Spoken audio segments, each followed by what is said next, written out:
60 സങ്കീർത്തനം. ദൈവമേ, നീ ഞങ്ങളെ തള്ളിക്കളഞ്ഞ് ചിതറിച്ചിരിക്കുന്നു. നീ കോപിച്ചിരിക്കുന്നു. ഞങ്ങളെ യഥാസ്ഥാനത്താക്കണമേ. നീ ദേശത്തെ നടുക്കി ഭിന്നിപ്പിച്ചിരിക്കുന്നു. അത് കുലുങ്ങുകയാൽ അതിൻ്റെ ഭിന്നങ്ങളെ നന്നാക്കണമേ. നീ നിന്റെ ജനത്തെ കാഠിന്യം അനുഭവിപ്പിച്ചു. പരിഭ്രമത്തിൻ്റെ വീഞ്ഞ് നീ ഞങ്ങളെ കുടിപ്പിച്ചിരിക്കുന്നു. സത്യനിമിത്തം ഉയർത്തേണ്ടതിന് നീ നിന്റെ ഭക്തന്മാർക്ക് ഒരു കൊടി നൽകിയിരിക്കുന്നു.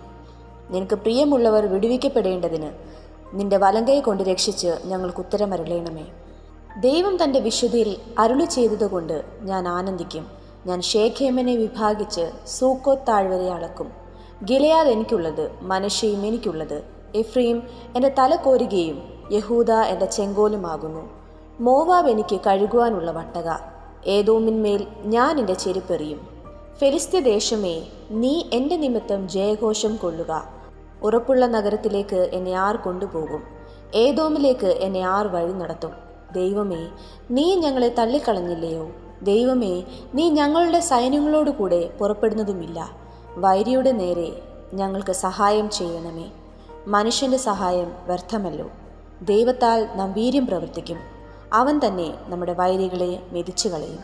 ഈ വായിച്ച തിരുവചന ഭാഗങ്ങളാൽ ദൈവം നമ്മേവരെയും അനുഗ്രഹിക്കുമാറാകട്ടെ.